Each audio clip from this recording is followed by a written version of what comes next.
चलिए एक कहानी से शुरू करते हैं। एक स्टार्टअप की, मान लीजिए उसका नाम इनोवेट को था। टीम शानदार थी, टेक्नोलॉजी एकदम अगली पीढ़ी की, और आइडिया ऐसा जो दुनिया बदल दे। उन्होंने बाजार में अपना प्रोडक्ट लॉन्च किया और कुछ ही महीनों में बंद हो गए। हाँ, कंपनी बंद हो गई। सवाल यह है कि ऐसा होता क्यों है? क्यों कई बार बेहतरीन इनोवेशन, शानदार टेक्नोलॉजी, प्रतिभाशाली टीमें, इन सब के बावजूद आइडियाज बाजार में दम तोड़ देते हैं? अक्सर हम इसका दोष किस्मत को या शायद खराब मार्केटिंग को देते हैं, लेकिन आज हमारे पास जो सोर्स है, design for value, solving the monetization problem, के कुछ अंश वो एक बहुत ही सीधी बात कहता है। क्या? कि ज्यादातर इनोवेशन इसलिए फेल नहीं होते कि आइडिया में कोई कमी थी। तो फिर क्यों? वो इसलिए फेल होते हैं क्योंकि उनसे पैसा कैसे कमाया जाएगा, मतलब मुद्रीकरण जिसे कहते हैं, इस पर या तो सोचा ही नहीं जाता या फिर सबसे आखिर में सोचा जाता है। तो आज हमारी इस चर्चा का मिशन यही है, इनोवेट को जैसी हजारों कंपनियों की इस पहेली को सुलझाना। हम ये समझने की कोशिश करेंगे कि ये गलती होती क्यों है, इसके नतीजे क्या होते हैं और इससे बचा कैसे जा सकता है। बिल्कुल। और सोर्स एक बहुत जरूरी सवाल पूछता है जिसे कंपनियां अक्सर नजरअंदाज कर देती हैं। कौन सा सवाल? सवाल है, ग्राहक की ऐसी कौन सी समस्या है जिसके समाधान के लिए वो सच में अपनी जेब से पैसे निकालने को तैयार होगा। और यही वो सवाल है जिसके इर्द गिर्द आज की हमारी पूरी बातचीत घूमेगी। हाँ, क्योंकि हम देखेंगे कि कैसे फीचर्स बनाने के जुनून में कंपनियां असल में वैल्यू, मतलब मूल्य बनाने से चूक जाती हैं, और यही फर्क सफलता और विफलता की कहानी लिखता है। ठीक है, तो चलिए इसे परत दर परत समझते हैं। सोर्स की शुरुआत एक बुनियादी गलत फहमी से होती है। ज्यादातर कंपनियां मानती हैं कि ज्यादा फीचर्स इज इक्वल टू ज्यादा वैल्यू। सुनने में तो ये बिल्कुल सही लगता है ना? लगता तो है, पर यहीं पर सारी गड़बड़ शुरू होती है। ये सोच एक भ्रम है। अच्छा, सोर्स साफ कहता है ग्राहक फीचर्स के लिए पैसे नहीं देते, वो नतीजों माने आउटकम्स के लिए पैसे देते हैं। इसका एक क्लासिक उदाहरण है ड्रिल मशीन वाला। हाँ, वही। जब आप कोई ड्रिल मशीन खरीदते हैं तो आप असल में ड्रिल मशीन नहीं खरीद रहे होते, आप दीवार में एक छेद खरीद रहे होते। अगर वो छेद किसी और आसान तरीके से मिल जाए तो आप ड्रिल मशीन को हाथ भी नहीं लगाएंगे। सही बात है। बिल्कुल। और जब टीमें इस फर्क को समझे बिना इनोवेशन करती हैं तो वो 3 बड़ी गलतियां कर बैठती हैं। और वो क्या है?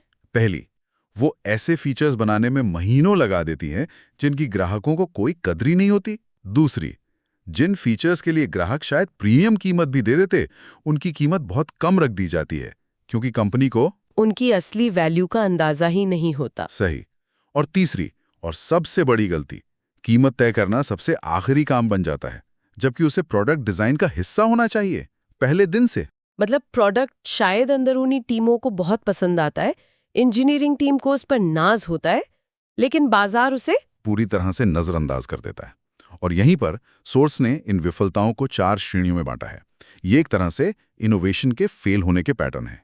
ठीक है, तो पहला पैटर्न क्या है? पहला है फीचर शॉक। फीचर शॉक, नाम से ही लग रहा है कि ये क्या होगा, मतलब प्रोडक्ट में इतने फीचर्स भर देना कि ग्राहक उलझ जाए। बिल्कुल, जैसे वो टीवी का रिमोट जिसमें 80 बटन होते हैं लेकिन आपको सिर्फ वॉल्यूम बढ़ाना होता है। तो इनोवेटिको ने यही किया। उनका पहला प्रोडक्ट एक प्रोजेक्ट मैनेजमेंट टूल था जो सब कुछ कर सकता था, बजटिंग, टाइम ट्रैकिंग, रिपोर्टिंग, सब कुछ। कागज पे तो शानदार लग रहा है। कागज पर ही। असल में ये फीचर्स का एक जाल था। ग्राहक उसे खोलते थे और उलझ जाते थे। उन्हें समझ ही नहीं आता था कि शुरू कहां से करें। नतीजा, बनाने की लागत बहुत ज्यादा और कमाई बहुत कम, क्योंकि कोई उस अतिरिक्त जटिलता के लिए ज्यादा पैसे क्यों दें। सही है। तो फीचर शॉक एक आम जाल लगता है, लेकिन अगर इसका ठीक उल्टा करें तो अगर आपका इनोवेशन इतना छोटा हो कि ग्राहक को फर्क ही ना पड़े। ये हमें दूसरे पैटर्न पर लाता है, मिनीवेशंस, मतलब मिनी इनोवेशंस। अच्छा। तो इनोवेटको ने अपनी पहली गलती से सीखा। उन्होंने सोचा कि आप कुछ छोटा करते हैं। उन्होंने एक नया फोन लॉन्च करने का सोचा, मौजूदा मॉडल का प्रोसेसर 10% तेज कर दिया और बैटरी लाइफ 30 मिनट बढ़ा दी। लेकिन एक ग्राहक के तौर पर मेरे लिए ये एक तो क्या वाला पल है। क्या मैं सिर्फ इतनी सी बेहतरी के लिए एक नया फोन खरीदूंगी? शायद नहीं। बिल्कुल, ये ठीक ठाक या नाइस टू हैव वाले सुधार होते हैं। नतीजा ये होता है कि आप एक ऐसा प्रोडक्ट बनाते हैं जो मौजूदा प्रोडक्ट से थोड़ा बेहतर तो है, पर इतना भी नहीं कि ग्राहक अपना बटुआ खोलने को तैयार हो। और सारी रिसर्च और डेवलपमेंट का खर्च बेकार चला जाता है। हाँ, तो अब तक हमने 2 पैटर्न देखे, बहुत ज्यादा देना और बहुत कम देना। लेकिन तीसरा पैटर्न, छिपे हुए रत्न या हिडन जेम्स, ये तो सुनने में अच्छा लगता है। इसमें क्या गड़बड़ है? हाँ, इसमें क्या दिक्कत हो सकती है? नाम तो अच्छा है, पर नतीजा कंपनी के लिए बहुत दुखद होता है। सोचिए, इनोवेटको ने एक बड़ा सॉफ्टवेयर पैकेज बनाया, उसमें 20 अलग-अलग टूल थे और वे उसे 5,500 रुपये में बेच रहे थे। ठीक है। बाद में उन्हें पता चला कि 90% ग्राहक उस पैकेज को सिर्फ एक टूल के लिए खरीद रहे थे, एक खास तरह का डेटा विजुअलाइजेशन टूल जो बाजार में और कहीं था ही नहीं। अरे, तो इसका मतलब ये हुआ कि उनके पास एक हीरा था जिसके लिए लोग शायद अकेले ही 10,000 रुपए दे देते। हाँ, लेकिन वे उसे कोयले के ढेर में छुपा कर बेच रहे थे। बिल्कुल। ये एक बहुत बड़ा मौका गंवाने जैसा है। ग्राहक उस फीचर का भरपूर इस्तेमाल करते हैं, लेकिन कंपनी उसकी असली कीमत कभी नहीं वसूल पाती। ये वाकई दुखद है। और अब चौथा और आखिरी पैटर्न, अनडेड इनोवेशन। नाम तो किसी हॉरर फिल्म जैसा है, जिंदा लाशें। और इसका असर भी वैसा ही होता है। ये ऐसे प्रोडक्ट्स हैं जो जिंदा लाश की तरह कंपनी के संसाधनों को खाते रहते हैं। मतलब वो प्रोजेक्ट्स जिनके बारे में ऑफिस में सबको पता होता है कि फेल हो चुके हैं, लेकिन कोई उन्हें बंद करने की हिम्मत नहीं करता। सही पकड़ा। वे कोई खास वैल्यू नहीं देते, बाजार में उनकी कोई मांग नहीं है, लेकिन वे चलते रहते हैं। शायद इसलिए क्योंकि वो किसी सीनियर एग्जीक्यूटिव का पसंदीदा प्रोजेक्ट था, या उस पे इतना पैसा लग चुका है कि अब उसे बंद करना अपनी गलती मानने जैसा होगा। हाँ, वो जिसे संक कॉस्ट फैलेसी कहते हैं। इनोवेटो का भी एक ऐसा वर्चुअल रियलिटी प्रोजेक्ट था। सालों से चल रहा था, कोई भविष्य नहीं था, फिर भी हर साल उसे बजट मिलता रहा। और नतीजा? नतीजा ये कि वे कंपनी के कीमती संसाधनों को खत्म करते रहे। समय, पैसा और सबसे प्रतिभाशाली लोग, सब बर्बाद। ये प्रोजेक्ट कंपनी के भविष्य को दीमक की तरह चाटते रहते हैं। ये बहुत महत्वपूर्ण सवाल खड़ा करता है। जब ये पैटर्न इतने साफ है, फ्यूचर शॉक, मिनिवेशंस, छिपे हुए रत्न और अनडेड इनोवेशन, तो इनोवेटिको जैसी कंपनियां जहां स्मार्ट लोग होते हैं, अनुभवी लीडर होते हैं, वो बार बार इन्हीं जालों में क्यों फंस जाती हैं? सोर्स इसके पीछे कुछ गहरी संगठनात्मक और मनोवैज्ञानिक वजह बताता है। ये इंसानी स्वभाव और कंपनी के कल्चर से जुड़ी है। सबसे पहली और सबसे बड़ी वजह है ग्राहक से बचना। ग्राहक से बचना, ये तो अजीब बात है। हर कंपनी तो कहती है कि हम कस्टमर फर्स्ट है। कहती हैं पर करती नहीं। टीमें शुरुआत में ही कीमत को लेकर ग्राहकों से कठिन बातचीत करने से बचती हैं। क्यों? क्योंकि किसी संभावित ग्राहक से ये पूछना कि आप हमारे शानदार आइडिया के लिए कितने पैसे देंगे, बहुत मुश्किल सवाल है। इसका जवाब शायद कुछ भी नहीं भी हो सकता है। और ये सुनना किसी को अच्छा नहीं लगता। अपने आइडिया को खारिज होते देखने जैसा है। बिल्कुल। और यहीं पर दूसरी वजह आती है, आइडिया को खत्म करने का डर। कोई ये नहीं सुनना चाहता कि उनके जिस आइडिया पर वे महीनों से काम कर रहे हैं वो बेकार है, इसलिए वे सवाल को टालते रहते हैं, इस उम्मीद में कि जब प्रोडक्ट लॉन्च हो जाएगा तो लोग उसे जरूर खरीदेंगे। हाँ, इसके साथ जुड़ती है तीसरी वजह, बिक्री का दबाव। जब प्रोडक्ट लॉन्च हो जाता है और टारगेट पूरे करने होते हैं तो सेल्स टीम के लिए सबसे आसान रास्ता क्या होता है? डिस्काउंट। सही। वे वैल्यू पर बात करने के बजाय कीमत पर समझौता कर लेते हैं। और चौथी वजह है प्रतिस्पर्धी की नकल। अच्छा, मतलब ये देखना कि बाजार में दूसरा खिलाड़ी क्या कीमत ले रहा है और बस उसी के आसपास अपनी कीमत रख देना। हाँ, ये सबसे आसान रास्ता लगता है, पर यह सबसे खतरनाक भी है। हो सकता है आपका प्रतियोगी खुद ही गलत कीमत पर बेच रहा हो, उसकी नकल करके आप भी वही गलती दोहराते हैं। तो इन सब वजहों से एक ऐसी संस्कृति बन जाती है जहां सफलता का पैमाना प्रोडक्ट लॉन्च करना होता है, उससे वैल्यू हासिल करना नहीं। बिल्कुल। और यहीं पर सोर्स उस गलती पर आता है जिसे वो घातक समय की गलती कहता है। और वो है कीमत तब तय करना जब प्रोडक्ट पूरी तरह बन चुका हो। हाँ, अगर हम इसे बड़ी तस्वीर से जोड़कर देखें तो ये शायद सबसे घातक गलती है, क्योंकि जब तक प्रोडक्ट बन जाता है तब तक खेल लगभग खत्म हो चुका होता है। कैसे? सोचिए, लागत पहले ही लग चुकी है, इंजीनियर, डिजाइनर सब अपना समय लगा चुके हैं, फीचर्स तय हो चुके हैं, कोड लिखा जा चुका है। अब उसमें बदलाव करना बहुत महंगा और मुश्किल है। और सबसे बड़ी बात, टीम भावनात्मक रूप से उस प्रोडक्ट से जुड़ चुकी होती है, वो उनका बेबी है। बिल्कुल। अब अगर कोई आकर कहता है कि बाजार इसके लिए पैसे देने को तैयार नहीं है तो उन्हें ये व्यक्तिगत हमले जैसा लगता है। इस स्थिति में कंपनी रिएक्टिव प्राइसिंग के लिए मजबूर हो जाती है। मतलब डिस्काउंट देना, बंडल बनाना। हाँ, ये सब मजबूरी में लिए गए फैसले होते हैं, रणनीति के तहत नहीं। और यहीं पर सोर्स का मुख्य तर्क सामने आता है। देर से कीमत तय करना सिर्फ अपनी कमाई कम नहीं करता, ये एक गलत प्रोडक्ट को जन्म देता है। सही, क्योंकि अगर कीमत पर चर्चा पहले दिन से होती तो शायद इनोवेटको ने कुछ फीचर्स बनाए ही नहीं होते। लेकिन एक मिनट रुकिए, यहाँ एक सवाल है। सिलिकॉन वैली का एक मशहूर मंत्र है, पहले ग्राहक बनाओ, पैसा बाद में कमा लेंगे। गूगल, फेसबुक, इंस्टाग्राम, इन सब ने तो यही किया। हाँ, और ये एक बहुत जरूरी सवाल है। सोर्स से प्राइस लेटर मिथक यानी बाद में कीमत तय करने का भ्रम कहता है। भ्रम? हाँ, ये सुनने में बहुत आकर्षक लगता है, लेकिन ये एक बहुत जोखिम भरा दाव है जो 99.9% कंपनियों के लिए काम नहीं करता। गूगल या फेसबुक अपवाद हैं, नियम नहीं। तो बाकी कंपनियों के लिए ये रणनीति खतरनाक क्यों है? क्योंकि ग्राहक कम कीमतों या मुफ्त सेवा के आदी हो जाते हैं। मनोविज्ञान में इसे एंकरिंग कहते हैं। एक बार जब आप किसी को कोई चीज मुफ्त में दे देते हैं तो उसकी कीमत उनकी नजर में शून्य पर टिक जाती है और बाद में उसी चीज के लिए पैसे मांगना लगभग असंभव हो जाता है। हाँ, आपका प्रोडक्ट एक आम वस्तु बनकर रह जाता है।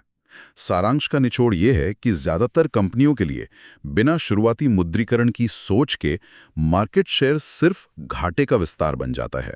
तो इस सब का असल में मतलब क्या है? आज की इस चर्चा से ये साफ है कि एक शानदार इनोवेशन तब तक पूरा नहीं होता जब तक वो बाजार से वैल्यू हासिल ना कर ले। सिर्फ एक अच्छा आइडिया होना काफी नहीं है। बिल्कुल, अगर वो आइडिया बिजनेस नहीं बना पा रहा है तो वो सिर्फ एक महंगा शौक है, इनोवेशन नहीं। और सबसे बड़ी सीख ये है कि कीमत तय करना कोई सेल्स या मार्केटिंग का काम नहीं है जो प्रोडक्ट बनने के बाद किया जाए। हाँ, ये प्रोडक्ट डिजाइन का एक रणनीतिक और सबसे शुरुआती हिस्सा है। ग्राहक किसी चीज के लिए कितने पैसे देने को तैयार है, ये जानकारी पहले दिन से ही आपके फैसलों का मार्गदर्शन करनी चाहिए। इस सोर्स का सार एक लाइन में यही है, महान इनोवेशन प्रतिभा की कमी के कारण विफल नहीं होते। वो इसलिए विफल होते हैं क्योंकि उन्हें इस बात को ध्यान में रखकर डिजाइन नहीं किया जाता कि ग्राहक वास्तव में किस चीज के लिए भुगतान करने को तैयार हैं। और जाते जाते एक विचार, ये सोर्स तो बिजनेस और प्रोडक्ट्स की बात करता है, लेकिन क्या हम इस डिजाइन फॉर वैल्यू की सोच को अपने निजी जीवन या करियर पर भी लागू कर सकते हैं? ये एक दिलचस्प सवाल है। सोच कर देखिए, हमारी कौन सी स्किल्स छिपे हुए रत्न हैं? कोई ऐसी कला या योग्यता जिसे हम सिर्फ एक हॉबी मानते हैं पर शायद बाजार उसकी बहुत ज्यादा कीमत देने को तैयार हो। और दूसरी तरफ हमारी कौन सी आदतें या प्रोजेक्ट्स अनडेड इनोवेशंस हैं, वो काम जो सिर्फ हमारा समय और ऊर्जा बर्बाद कर रहे हैं लेकिन हम उन्हें छोड़ नहीं पा रहे हैं। शायद असली इनोवेशन ये पहचानने में है कि किस चीज को पकड़ना है और किस चीज को जाने देना है। आज हम प्रोडक्ट बनाने की दुनिया के एक ऐसे नियम को छोड़ने वाले हैं जिसे लगभग हर कोई सच मानता है। हमारे पास मोनेटाइजिंग इनोवेशन नाम की किताब के कुछ हिस्से हैं और इनमें जो बातें कही गई हैं वो सोचने का पूरा तरीका ही पलट देती हैं। आमतौर पर कंपनियां क्या करती हैं, पहले एक बेहतरीन प्रोडक्ट बनाती हैं, सालों तक R&D पर पैसा लगाती हैं और फिर जब वो बनकर तैयार हो जाता है तो किसी मीटिंग रूम में बैठकर सोचते हैं चलो अब इसकी कीमत क्या रखें। बिल्कुल। लेकिन ये स्रोत कहते हैं कि यही सबसे बड़ी गलती है। आज हम इसी उल्टे रास्ते पर चलेंगे और समझेंगे कि कैसे सफल कंपनियां प्रोडक्ट बनाने से पहले ही उसकी कीमत तय कर लेती हैं। बिल्कुल, ये एक बहुत बड़ा सोचने के तरीके में ही बदलाव है। ये उस सवाल को ही बदल देता है जो कंपनियां पूछती हैं। सवाल ये नहीं है कि हम क्या बना सकते हैं, हाँ, बल्कि सवाल ये है कि ग्राहक किस चीज के लिए पैसे देने को तैयार हैं और हम उसे कैसे बना सकते हैं। इसी सफर को आज हम परत दर परत खोलेंगे। चलिए तो फिर पहली और सबसे बड़ी बात से शुरू करते हैं।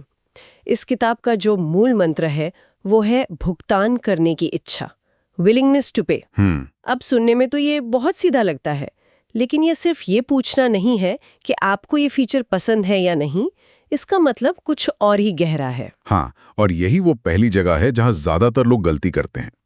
पसंद आना और पैसे देने को तैयार होना, ये दो बहुत अलग बातें हैं। अच्छा, हो सकता है मुझे किसी कार में सोने की घड़ी पसंद आए, पर क्या मैं उसके लिए 10 लाख रुपए ज्यादा दूंगा? शायद नहीं। तो भुगतान करने की इच्छा एक ट्रेड ऑफ है। ये पता लगाना है कि ग्राहक किस फायदे के लिए अपनी जेब से पैसे निकालने को सच में तैयार है। सफल इनोवेटर्स ग्राहकों से राय नहीं मांगते, वे उनसे ये पूछते हैं कि अगर आपको फीचर ए चाहिए तो क्या आप फीचर बी छोड़ने को तैयार हैं, या फिर उसके लिए ज्यादा पैसे देंगे, या फिर उसके लिए ज्यादा पैसे देने को तैयार हैं। बिल्कुल। एक मिनट, मैं इसे ठीक से समझना चाहती हूँ। तो इसका मतलब है कि एक R&D टीम को एक बेहतरीन आइडिया सिर्फ इसलिए छोड़ देना पड़ सकता है क्योंकि शुरुआती बातचीत में लोग उसके लिए ज्यादा पैसे देने को तैयार नहीं है, ये तो इनोवेशन को मारने जैसा लगता है। पहली नजर में ऐसा लग सकता है, लेकिन असल में ये इनोवेशन को बचाने जैसा है। सोचिए उन हजारों प्रोडक्ट्स के बारे में जो बने तो बहुत शानदार थे, लेकिन बाजार में बुरी तरह पिट गए। हाँ, सही बात है। क्यों? क्योंकि वो एक ऐसी समस्या का समाधान कर रहे थे जो ग्राहकों के लिए उतनी बड़ी थी ही नहीं कि वे उसके लिए पैसे खर्च करें। यह तरीका उस जोखिम को बहुत पहले ही खत्म कर देता है। अच्छा। आप उन चीजों पर समय और संसाधन बर्बाद नहीं करते जिनका कोई आर्थिक मूल्य ही नहीं है।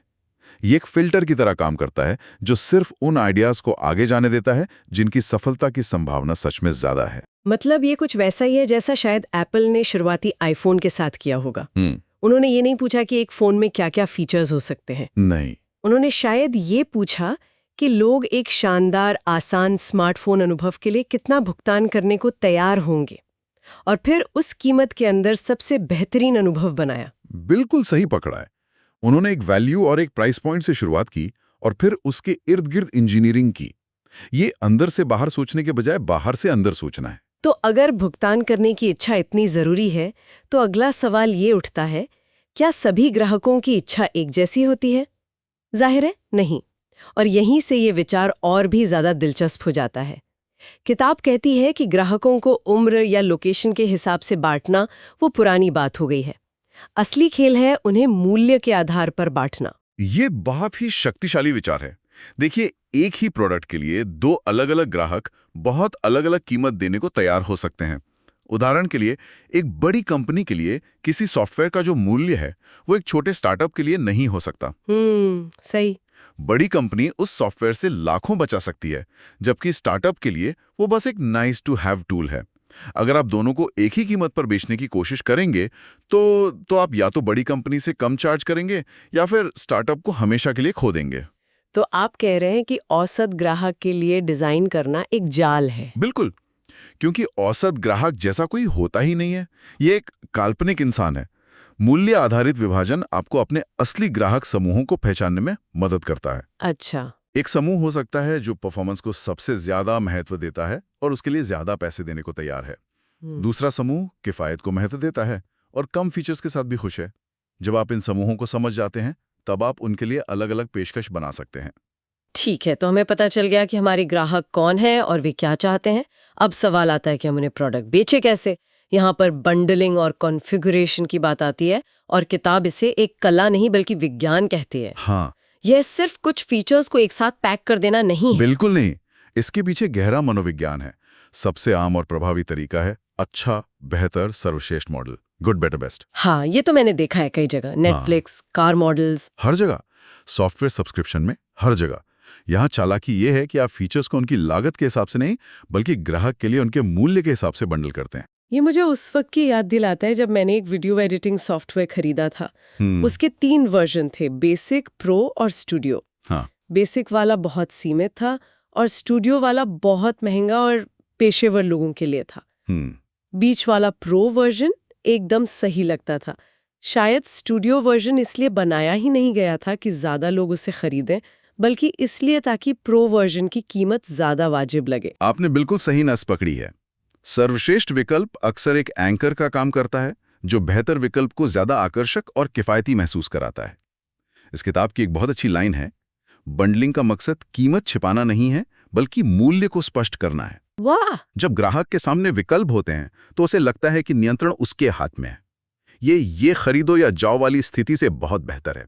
ये निर्णय लेने की थकान को भी कम करता है। और ये सिर्फ क्या बेचना है इसके बारे में नहीं है, ये कैसे बेचना है इसके बारे में भी है।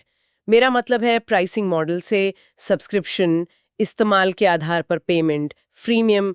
किताब कहती है कि गलत मॉडल एक बेहतरीन प्रोडक्ट को भी डुबो सकता है। हाँ, क्योंकि सही मॉडल आपकी और ग्राहक की सफलता को एक साथ जोड़ देता है। जैसे अगर कोई क्लाउड स्टोरेज कंपनी आपसे हर गीगाबाइट स्टोरेज के लिए पैसे लेती है जो आप इस्तेमाल करते हैं, तो ये एक जीत-जीत की स्थिति है। बिल्कुल। जब आपका व्यवसाय बढ़ेगा और आपको ज्यादा स्टोरेज की जरूरत होगी तो आप उन्हें ज्यादा पैसे देंगे। उनकी कमाई आपके सफलता से जुड़ी हुई है। ये एक बार की बिक्री से कहीं ज्यादा मजबूत रिश्ता बनाता है। फिर रणनीति का सवाल आता है, क्या हमें शुरू में ऊंची कीमत रखनी चाहिए या कम कीमत पर बाजार में घुसना चाहिए? मतलब प्रीमियम बनाम पेनिट्रेशन। और यहाँ किताब एक बहुत ही व्यवहारिक सलाह देती है। बाद में कीमतें बढ़ाना बहुत मुश्किल है, जबकि कम करना हमेशा आसान होता है। ये तो बहुत बड़ी बात है। कई कंपनियां सोचती हैं कि चलो शुरू में सस्ता बेचकर ग्राहक बना लेते हैं, बाद में कीमत बढ़ा देंगे। लेकिन ये रणनीति अक्सर उल्टी पड़ती है। आप शुरू में ही ग्राहकों के दिमाग में अपने प्रोडक्ट की एक सस्ती इमेज बना देते हैं। उस इमेज को बदलना लगभग नामुमकिन होता है। आपकी प्राइसिंग स्ट्रैटेजी सिर्फ एक नंबर नहीं होती, ये आपके ब्रांड की पहचान का हिस्सा बन जाती है। ये सब सुनने में तो बहुत अच्छा लगता है, लेकिन इसे असल में किया कैसे जाए? मतलब मीटिंग रूम में बैठकर ये सब कैसे तय होता है? किताब में बाहर से अंदर यानी आउटसाइड इन दृष्टिकोण की बात की गई है, जो पारंपरिक अंदर से बाहर तरीके के बिल्कुल उलट है। हाँ, पारंपरिक तरीका यानी अंदर से बाहर ये है, हमारी लागत कितनी है, चलो इसमें 30% मुनाफा जोड़ देते हैं और ये हमारी कीमत होगी। ये पूरी तरह से कंपनी पर केंद्रित है। सही। बाहर से अंदर का तरीका ग्राहक से शुरू होता है। ये पूछता है, ग्राहक को इससे कितना मूल्य मिल रहा है, बाजार में दूसरे विकल्प क्या हैं, ग्राहक के भुगतान करने की इच्छा क्या है, और इन सवालों के जवाब के आधार पर एक कीमत तय होती है। फिर कंपनी ये देखती है कि क्या वो उस कीमत पर मुनाफे के साथ प्रोडक्ट बना सकती है। ये सिर्फ राय पर नहीं बल्कि बाजार के असली डेटा पर आधारित होता है। लेकिन सिर्फ एक मूल्यवान प्रोडक्ट बना लेना ही काफी नहीं है ना? आपको लोगों को ये समझाना भी तो पड़ेगा। मुझे किताब की एक लाइन बहुत पसंद आई, नवाचार अपने लिए नहीं बोलता, आपको इसके लिए बोलना पड़ता है। मुझे लगता है कि बहुत से इंजीनियर्स और प्रोडक्ट बनाने वाले इस जाल में फंस जाते हैं। बिल्कुल। उन्हें लगता है कि उनका प्रोडक्ट इतना अच्छा है कि वो खुद ही बिक जाएगा। और ये एक बहुत बड़ी भूल है। आपका मार्केटिंग संदेश आपके प्रोडक्ट के मूल्य को सीधे सीधे उजागर करना चाहिए। तकनीकी विशेषताओं की लंबी लिस्ट देने के बजाय ये बताना जरूरी है कि ये प्रोडक्ट आपकी जिंदगी या आपके व्यवसाय को कैसे बेहतर बनाएगा। हाँ, परिणामों पर ध्यान देना। संदेश परिणामों पर केंद्रित होना चाहिए, फीचर्स पर नहीं। और ये तभी होता है जब प्रोडक्ट मार्केटिंग और सेल्स टीम एक ही भाषा बोल रही हों। अगर प्रोडक्ट टीम एक मूल्य के लिए बना रही है लेकिन मार्केटिंग टीम किसी और फीचर को हाईलाइट कर रही है, तो ग्राहक तक बात कभी नहीं पहुंचेगी। अब उस हिस्से पर आते हैं जिसने मुझे सबसे ज्यादा चौंकाया, व्यवहारिक मूल्य निर्धारण, बिहेवियरल प्राइसिंग। ये इस बात को स्वीकार करता है कि हम इंसान खरीदारी करते वक्त हमेशा तर्क से काम नहीं लेते। हम सोचते हैं कि हम बहुत लॉजिकल हैं, लेकिन हमारे फैसले अक्सर मनोवैज्ञानिक चीजों से प्रभावित होते हैं। बिल्कुल। और ये समझना किसी भी कंपनी के लिए सोने की खान जैसा है। किताब में कई सिद्धांतों का जिक्र है, जैसे एंकरिंग, जहां हमें पहली जानकारी हमारे बाद के फैसलों को प्रभावित करती है, या फिर फ्रेमिंग, यानी जानकारी को कैसे पेश किया जाता है।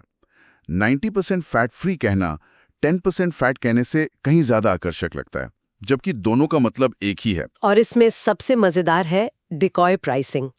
इसका क्लासिक उदाहरण सिनेमा हॉल का पॉपकॉर्न है। मान लीजिए छोटा पॉपकॉर्न 100 रुपए का है और बड़ा 250 रुपए का। ज्यादातर लोग सोच समझकर छोटा वाला ही लेंगे। लेकिन अगर बीच में 220 रुपए का एक मीडियम साइज का पॉपकॉर्न रख दिया जाए, तो अचानक से 250 रुपए का बड़ा पॉपकॉर्न बहुत अच्छा सौदा लगने लगता है। सिर्फ 30 रुपए और देकर इतना बड़ा साइज। हाँ, यहाँ मीडियम पॉपकॉर्न एक डिकॉय है। उसे बेचने के लिए रखा ही नहीं गया है, उसे सिर्फ इसलिए रखा गया है ताकि बड़ा वाला पॉपकॉर्न ज्यादा बिके। हाँ, और जब इन तकनीकों का इस्तेमाल ईमानदारी से किया जाता है तो ये हेरफेर नहीं कहलाता। ये ग्राहक को एक बेहतर निर्णय लेने में मदद करता है। आप मूल्य को और स्पष्ट रूप से उजागर कर रहे हैं। ये मानव मनोविज्ञान की समझ का उपयोग करके ग्राहकों को उस विकल्प की ओर ले जाने में मदद करता है जो शायद उनकी जरूरतों के लिए सबसे अच्छा है। और ये सब बिना कोई छूट दिए किया जा सकता है। ठीक है, तो मान लीजिए हमने सब कुछ सही कर लिया, सही ग्राहक, सही मूल्य, सही बंडल और सही संदेश।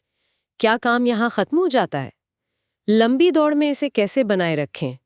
आखिरी बिंदु है कीमत की अखंडता की रक्षा करना, प्रोटेक्टिंग प्राइस इंटेग्रिटी। ये अनुशासन के बारे में है।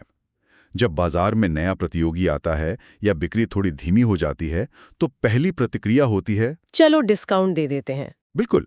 किताब चेतावनी देती है कि ये एक फिसलन भरी ढलान है।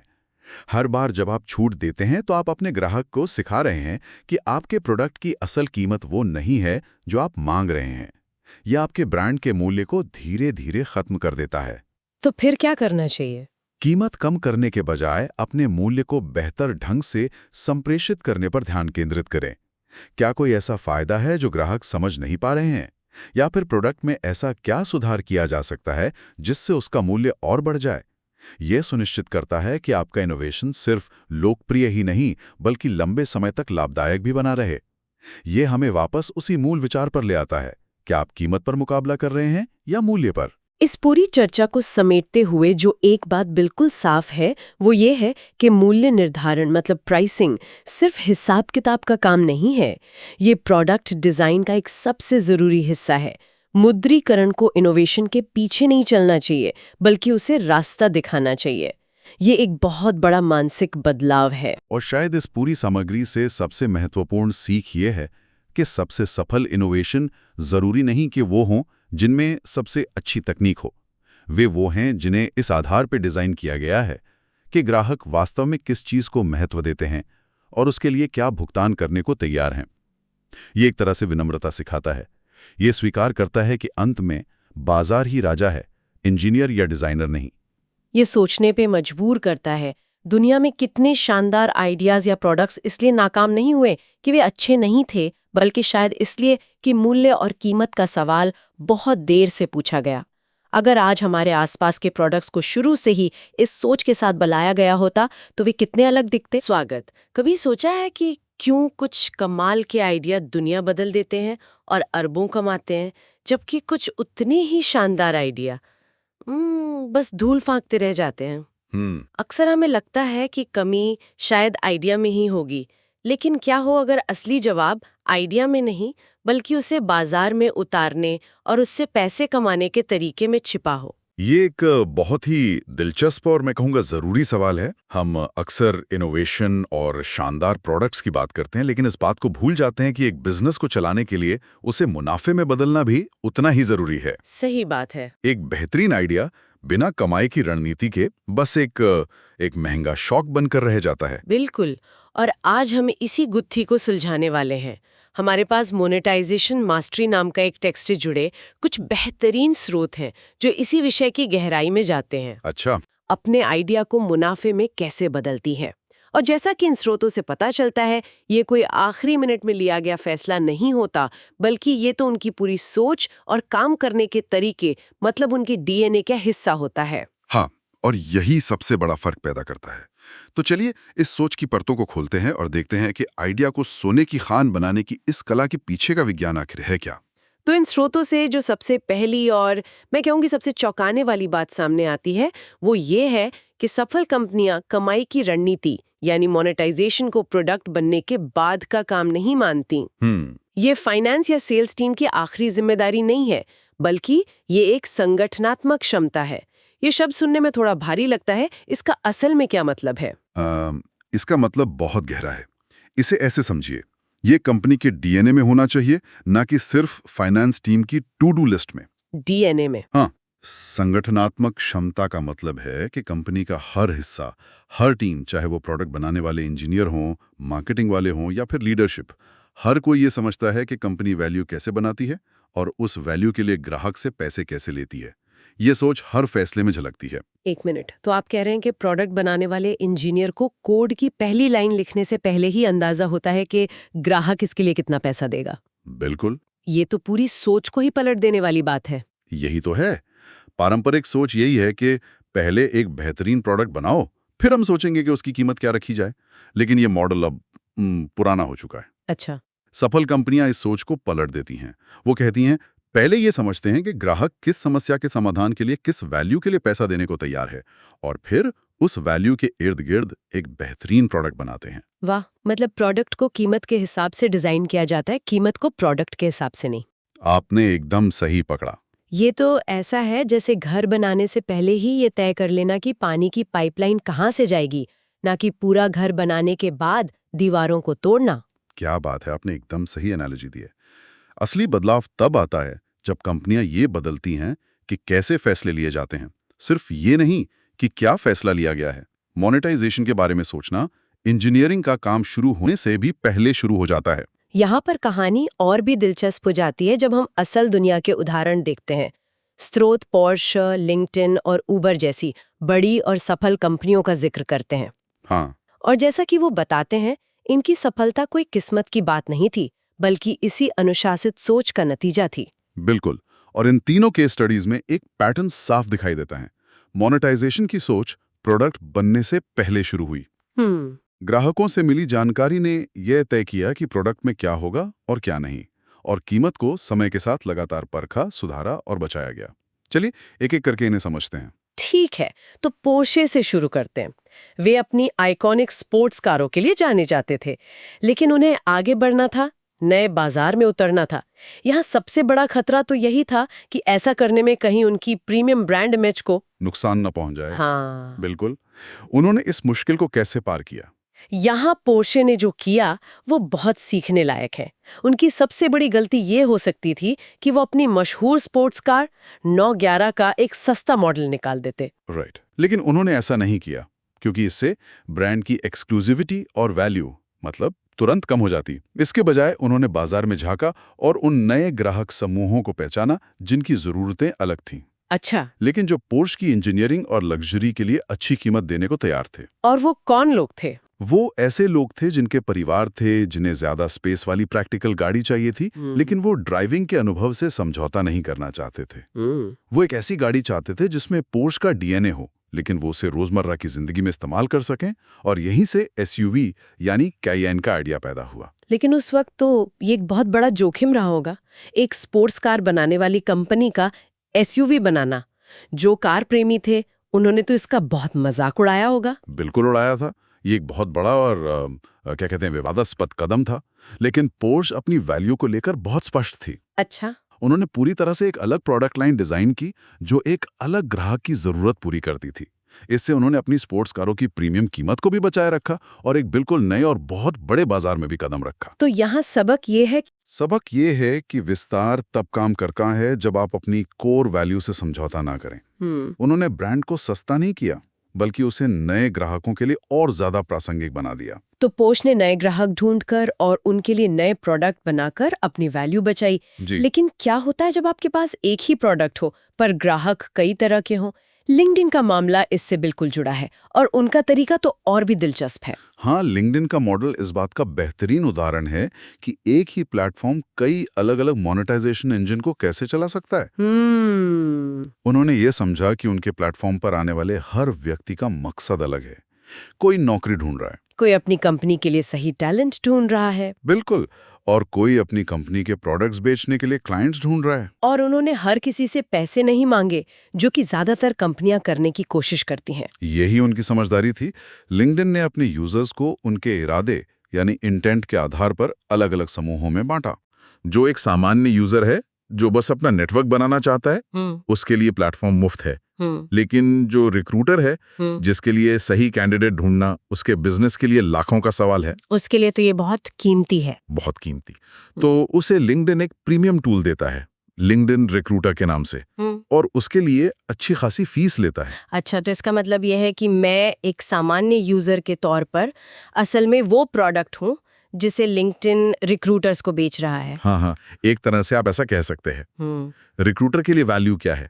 उसे लाखों लोगों के डेटाबेस में से अपनी जरूरत के हिसाब से फिल्टर करके सही कैंडिडेट तक पहुंचने की सुविधा मिल रही है। समझ गई। लिंक्डइन इसी पहुंच और सुविधा के लिए चार्ज करता है। इसी तरह जो सेल्स प्रोफेशनल्स क्लाइंट्स ढूंढ रहा है, उसके लिए सेल्स नेविगेटर नाम का एक अलग टूल है।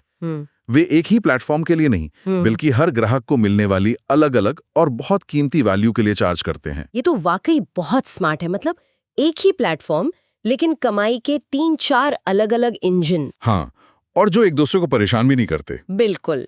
अब बात करते हैं उबर की। उन्होंने तो टैक्सी बुलाने और उसके लिए भुगतान करने के हमारे पूरे तरीके को ही बदल दिया। ये सिर्फ किलोमीटर के हिसाब से पैसे लेने तक सीमित नहीं था। सही कहा। उबर की असली इनोवेशन उनकी ऐप या गाड़ियां नहीं थी, बल्कि उनका प्राइसिंग मॉडल था। उनका प्राइसिंग मॉडल? हाँ, उन्होंने कीमत को 3 चीजों से जोड़ दिया: सुविधा, समय और मांग। उन्होंने डायनामिक प्राइसिंग का इस्तेमाल किया, जिसे हम आम भाषा में सर्ज प्राइसिंग कहते हैं। हाँ, सर्ज प्राइसिंग, जिससे बहुत से लोग नफरत भी करते हैं। इसे तो कई बार प्राइस गाउजिंग यानी मनमानी कीमत वसूलना भी कहा जाता है। बिल्कुल। उबर ने इस नेगेटिव इमेज को कैसे मैनेज किया? ये एक बहुत अच्छा सवाल है। देखिए, सर्च प्राइसिंग का मकसद सिर्फ ज्यादा पैसे कमाना नहीं है, बल्कि सप्लाई और डिमांड में संतुलन बनाना है। संतुलन बनाना कैसे? सोचिए, बारिश हो रही है, रात के 12 बजे हैं और हर कोई घर जाना चाहता है। उस वक्त सड़क पर गाड़ियां कम हैं और मांग बहुत ज्यादा। सर्च प्राइसिंग से किराया बढ़ता है, जिससे दो बातें होती हैं। एक, ड्राइवर ज्यादा आ जाएंगे। बिल्कुल, जो ड्राइवर घर पर बैठे थे वो ज्यादा कमाई के लालच में सड़क पर आ जाते हैं, यानी सप्लाई बढ़ जाती है। और दो, जिन लोगों को बहुत ज्यादा जरूरत नहीं है वो शायद रुकने का फैसला करते हैं। तो जिन्हें वाकई जरूरत है उन्हें गाड़ी मिलने की संभावना बढ़ जाती है, भले ज्यादा कीमत पर। एग्जैक्टली। ऊबर सिर्फ ट्रांसपोर्टेशन नहीं बेच रहा है, वो निश्चितता और तुरंत मिलने वाली सुविधा बेच रहा है। उस बारिश की रात में आपको ये भरोसा कि 5 मिनट में गाड़ी आपके दरवाजे पर होगी, यही असली वैल्यू है। उन्होंने इसी इमीडिएसी को मोनेटाइज किया और उन्होंने इसे पारदर्शिता के साथ किया। ऐप आपको पहले ही बता देती है कि किराया ज्यादा है। इससे पता चलता है कि प्राइसिंग मॉडल खुद प्रोडक्ट जितना ही क्रांतिकारी हो सकता है। तो इन तीनों उदाहरणों से ये तो साफ है कि ये सब कुछ यूं ही नहीं होता, इसके पीछे एक सोची समझी व्यवस्थित प्रक्रिया होती होगी। क्या स्रोत इस प्रक्रिया के बारे में कुछ बताते हैं जिससे दूसरी कंपनियां भी अपना सकें? हाँ, और यही इस पूरी चर्चा का सबसे काम का हिस्सा है। स्रोत एक दोहराई जा सकने वाली प्रक्रिया की रूपरेखा बताते हैं। ये कोई जादू नहीं, बल्कि एक व्यवस्थित तरीका है। अच्छा। इसके कुछ मुख्य चरण हैं। पहला, शुरू में ही अपने लक्षित ग्राहक समूहों की पहचान करें। आप किसे बेच रहे हैं और क्यों। दूसरा, फीचर्स को अंतिम रूप देने से पहले ग्राहकों की भुगतान करने की क्षमता का परीक्षण करें। पता करें कि वे किस चीज के लिए और कितना पैसा देने को तैयार हैं। मैं यहाँ आपको रोकना चाहूंगी। दूसरा पॉइंट, फीचर्स फाइनल करने से पहले कीमत का परीक्षण करना। ये कैसे काम करता है? क्या कंपनियां लोगों से पूछती हैं अगर हम इस ऐप में ये बटन लगा दें तो क्या आप इसके लिए 100 रुपए ज्यादा देंगे? ये तो बहुत अजीब लगता है। हाँ, ये इतना सीधा नहीं होता, लेकिन इसका सिद्धांत यही है। इसके लिए कॉन्जॉइंट एनालिसिस जैसी तकनीकें इस्तेमाल होती हैं, जहां ग्राहकों को अलग अलग फीचर्स और कीमतों के कॉम्बिनेशन दिखाए जाते हैं और उनसे अपनी पसंद चुनने को कहा जाता है। अच्छा। इससे पता चलता है कि कौन से फीचर्स वाकई मस्ट हैव हैं, जिनके लिए ग्राहक पैसा देगा, और कौन से सिर्फ नाइस टू हैव हैं। इससे कंपनियां उन महंगे फीचर्स को बनाने से बच जाती हैं जिनकी कोई वैल्यू नहीं है। समझ गए। मतलब अंदाजा लगाने के बजाय डेटा का इस्तेमाल करना। आगे के चरण क्या है? इसके बाद उस डेटा के आधार पर सोच समझकर प्रोडक्ट के पैकेज और बंडल डिजाइन करें, जैसे बेसिक, प्रीमियम, एंटरप्राइज वगैरह। चौथा, सही मोनेटाइजेशन मॉडल चुनें। क्या ये सब्सक्रिप्शन होगा, एक बार की पेमेंट होगी, या इस्तेमाल के आधार पर होगा। पांचवां, अपनी वैल्यू को सेल्स और मार्केटिंग की भाषा में ढालें। और आखिर में अनिश्चितताओं और डर के बजाय आत्मविश्वास के साथ लॉन्च करें। यह सुनने में तो बहुत तार्किक लगता है, पर मुझे लगता है कि इस पूरी प्रक्रिया में सबसे बड़ी चुनौती शायद टीम के अंदर तालमेल बिठाना होती होगी। बिल्कुल। जैसा कि आपने कहा, प्रोडक्ट टीम कुछ नया बनाना चाहती है, सेल्स टीम को बस अपनी डील क्लोज करनी है, भले डिस्काउंट देना पड़े, और फाइनेंस टीम मार्जिन बचाने पर जोर देती है। इन सबको एक साथ कैसे लाया जाए? आपने बिल्कुल सही दुखती रग पर हाथ रखा है। ये सबसे बड़ी बाधाओं में से एक है। स्रोत इसे एक दिलचस्प नाम देते हैं, लोकल ऑप्टिमाइजेशन। Local optimisation? हाँ, मतलब हर टीम बस अपनी छोटी सी दुनिया को बेहतर बनाने में लगी है और कंपनी के बड़े फायदे को भूल जाती है। मोनेटाइजेशन तब फेल होता है जब टीमें मिलकर एक बड़े लक्ष्य के लिए काम नहीं करती। तो इसका समाधान क्या है? इसका समाधान है मजबूत लीडरशिप। लीडर्स को यह सुनिश्चित करना होता है कि हर टीम एक ही दिशा में सोचे। प्रोडक्ट टीम को यह समझना होगा कि उनका काम सिर्फ फीचर्स बनाना नहीं, बल्कि वैल्यू बनाना है। सही बात है। सेल्स टीम को डिस्काउंट देने के बजाय वैल्यू बेचना सिखाया जाए। मार्केटिंग टीम का काम सिर्फ विज्ञापन करना नहीं, बल्कि ग्राहकों को यह समझाना है कि ये कीमत क्यों सही है। और फाइनेंस टीम को लंबी अवधि के मुनाफे की रक्षा करने पर ध्यान देना होगा। ये एक ऑर्केस्ट्रा की तरह है। बिल्कुल। अगर हर संगीतकार अपनी धुन सबसे तेज बजाने की कोशिश करेगा तो सिर्फ शोर होगा, लेकिन जब सब मिलकर एक ही संगीत बजाते हैं तभी जादू होता है। तो वो कौन सी आम गलतियां हैं जिनसे कंपनियों को बचना चाहिए? क्योंकि ये सब सुनने में तो बहुत अच्छा लगता है, लेकिन असल में इसे लागू करने में कई मुश्किलें आती होंगी। स्रोत कुछ क्लासिक गलतियों की सूची देते हैं, और ये इतनी आम है कि हम सब ने इन्हें कहीं ना कहीं देखा होगा। पहली और सबसे बड़ी गलती है कीमत के बारे में बहुत देर से सोचना। कंपनियां प्रोडक्ट लॉन्च कर देती हैं और फिर सोचती हैं अब इसकी कीमत क्या रखें। तब तक बहुत देर हो चुकी होती है। दूसरी गलती, दबाव में आकर बहुत ज्यादा डिस्काउंट देना। हर बार डिस्काउंट देने से आप ग्राहक को सिखा रहे हैं कि आपके प्रोडक्ट की असली कीमत कम है। और तीसरी गलती शायद अपने प्रतिस्पर्धियों की नकल करना होगी। हाँ, आंखें बंद करके प्रतिस्पर्धियों की कीमतों की नकल करना, ये एक जाल है। हो सकता है आपके प्रोडक्ट की वैल्यू उनसे बहुत अलग हो, लेकिन अगर आप सिर्फ उनकी कीमत की नकल कर रहे हैं तो आप अपनी असली वैल्यू को कम आंक रहे हैं। मतलब ये कीमत तय करने का सबसे आलसी तरीका है। सही कहा। और एक और गलती है, शुरुआती ग्राहकों की प्रतिक्रिया को नजरअंदाज करना। वो आपको सोने की तरह कीमती जानकारी दे रहे होते हैं। सफल कंपनियां इन गलतियों से बचने के लिए पहले से ही गार्ड रेल्स यानी सुरक्षा उपाय बनाती हैं। तो इसका मतलब ये एक बार का काम नहीं है, आप इसे सेट करके भूल जाओ वाले मोड पर नहीं छोड़ सकते। कभी नहीं। बाजार बदलता है, ग्राहकों की उम्मीदें बदलती हैं और प्रतिस्पर्धी भी अपनी चालें बदलते हैं। इसलिए ये एक निरंतर अनुशासन है। इसमें लगातार अपनी वैल्यू का परीक्षण करना, समय समय पर कीमतों की समीक्षा करना और ग्राहकों का भरोसा तोड़े बिना अपने मॉडल को बदलते रहना शामिल है। जो कंपनियां आज सफल हैं वे कल भी सफल रहेंगी, इसकी कोई गारंटी नहीं, अगर वो लगातार सीखते और बदलते नहीं हैं। तो आज की इस लंबी और गहरी चर्चा का सार ये है कि बिजनेस में सफलता सिर्फ बेहतर आइडिया या ज्यादा फीचर्स से नहीं मिलती, बिल्कुल नहीं। बल्कि कमाई की रणनीति के अनुशासित कार्यान्वयन से मिलती है। ये सिर्फ रणनीति बनाने के बारे में नहीं है, बल्कि उस रणनीति को कंपनी के हर कोने में, हर कर्मचारी की सोच में उतारने के बारे में है। हाँ, और ये समझना बहुत जरूरी है कि ये अनुशासन सिर्फ कुछ लोगों का काम नहीं, बल्कि पूरे कंपनी की संस्कृति का हिस्सा होना चाहिए। जब मोनेटाइजेशन हर किसी की जिम्मेदारी बन जाती है, तभी कंपनियां असाधारण परिणाम हासिल करती हैं। स्रोत में एक बहुत शक्तिशाली वाक्य का इस्तेमाल किया गया है, बिना मोनेटाइजेशन के इनोवेशन सिर्फ एक दिखावा है, मतलब इनोवेशन थिएटर। ये सुनने में थोड़ा कठोर लग सकता है, लेकिन इसमें गहरी सच्चाई है। हाँ, आप दुनिया का सबसे अच्छा प्रोडक्ट बना सकते हैं, लेकिन अगर आप उसे मुनाफे में नहीं बदल सकते तो वो लंबे समय तक टिक नहीं पाएगा। और अंत में असली और टिकाऊ ग्रोथ वैल्यू को लेकर स्पष्टता और उसे लागू करने के अनुशासन के मेल से ही आती है। मतलब सबसे बेहतरीन कंपनियां कम फीचर्स बनाती हैं, लेकिन उन फीचर्स से ज्यादा वैल्यू निकालती हैं। उनका ध्यान सिर्फ इनोवेटिव होने पर नहीं, बल्कि फायदेमंद तरीके से इनोवेटिव होने पर होता है। ये एक बहुत ही महत्वपूर्ण सबक है जो शायद हर बिजनेस लीडर को याद रखना चाहिए। अगर हम इसे एक बड़े परिप्रेक्ष्य से देखें, स्रोत कहते हैं कि प्रोडक्ट को कीमत के आसपास डिजाइन किया जाना चाहिए। चलिए इस विचार को एक कदम और आगे ले जाते हैं। क्या होगा अगर कंपनियां अपने पूरे संगठन को ही अपनी कीमत और उससे मिलने वाली वैल्यू के आसपास डिजाइन करना शुरू कर दें? व्यवहार में एक कैसा दिखेगा? मतलब हर चीज को उस वैल्यू से जोड़ना।